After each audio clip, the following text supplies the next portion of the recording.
Les chercheurs ont inventé un plastique auto-réparable. Il suffit de le chauffer, un simple sèche-cheveux fait l'affaire et la cassure se répare toute seule. Cette invention pourrait résoudre un problème récurrent en électronique, les changements de température des composants ayant tendance à abîmer le plastique qui les enrobe.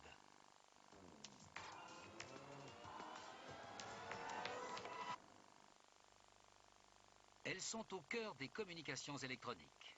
Chaque fois que vous parlez au téléphone ou que vous surfez sur Internet, ce que vous dites ou tapez arrive à destination grâce à des fibres de verre de l'épaisseur d'un cheveu, les fibres optiques.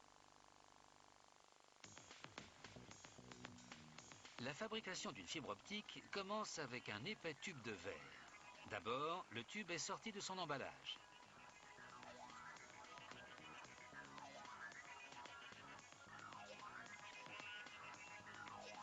Puis il est plongé dans un bain corrosif d'acide fluorhydrique qui élimine tout résidu de gras.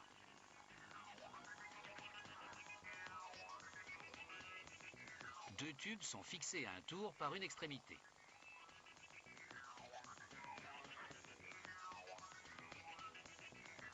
Ils sont chauffés par une flamme oxydrique pendant qu'ils tournent.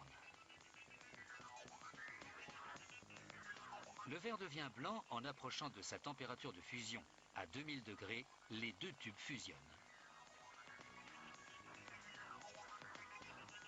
Le nouveau tube ainsi créé est mis en rotation dans un autre tour.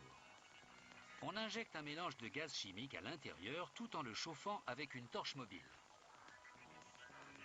Le mélange gazeux contient des formes liquides de silice, un élément chimique présent en abondance dans la nature, et du germanium, un matériau proche de l'étain utilisé comme semi-conducteur dans les transistors et autres appareils électroniques.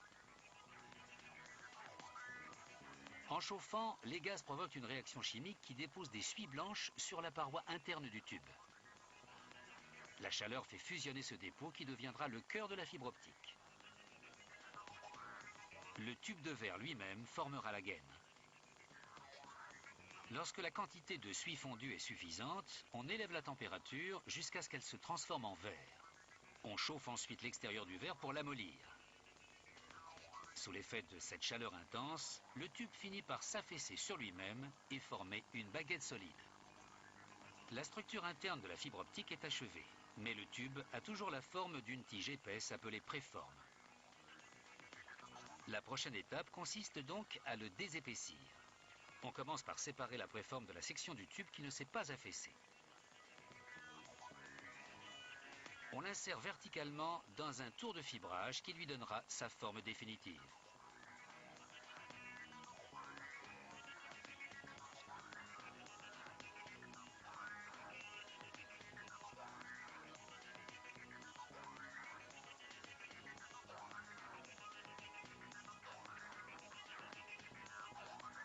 Le four de la tour de fibrage chauffe l'extrémité de la préforme à 2000 degrés.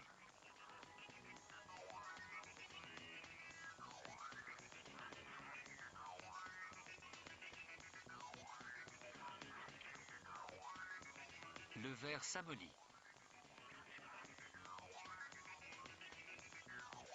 La gravité l'entraîne vers le bas comme le miel tombant d'une cuillère.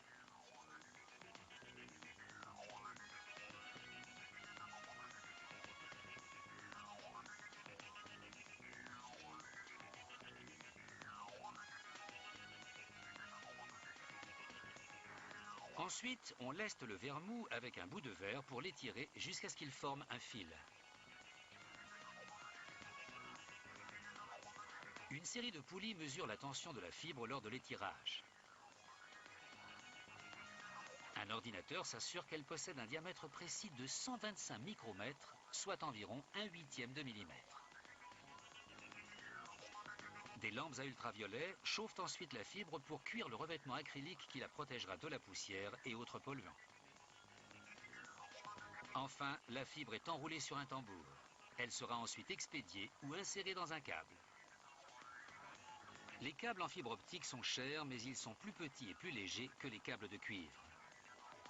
Ils transportent aussi plus d'informations et, à l'inverse des câbles de cuivre, sont insensibles aux interférences électromagnétiques. Il est également plus difficile de se brancher dessus sans être détecté.